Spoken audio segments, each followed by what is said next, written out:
गंगा नदी में ही क्यों प्रवाहित की जाती हैं अस्थियाँ। नमस्कार दोस्तों, आशा करती हूँ आप सभी लोग स्वस्थ होंगे।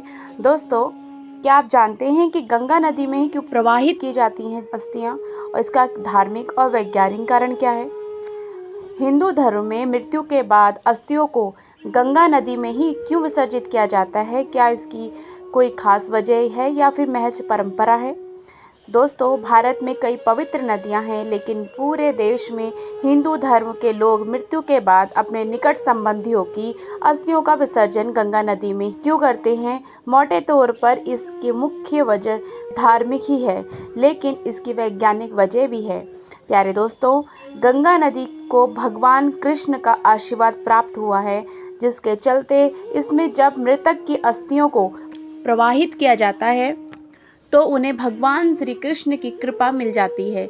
जितने दिन अस्थियां गंगा में रहती हैं, उतने दिन मृत आत्मा श्री कृष्ण के गोलोक धाम में रहने का मौका पाती हैं।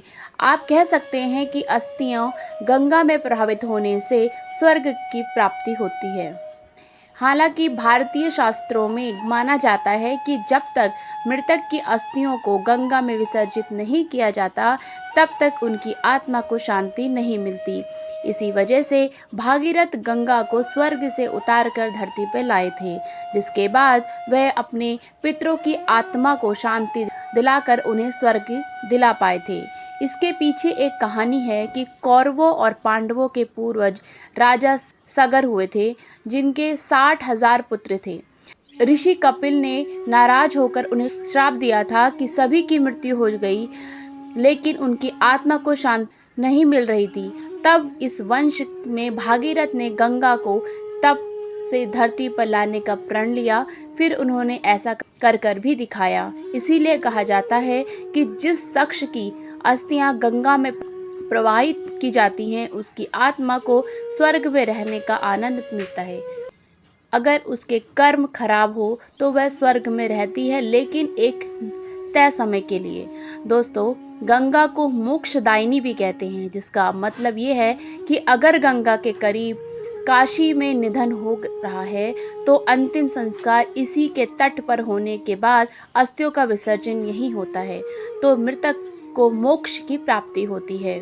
अस्थि विसर्जन को गंगा के प्रवाहित करने के पीछे वैज्ञानिक कारण भी है।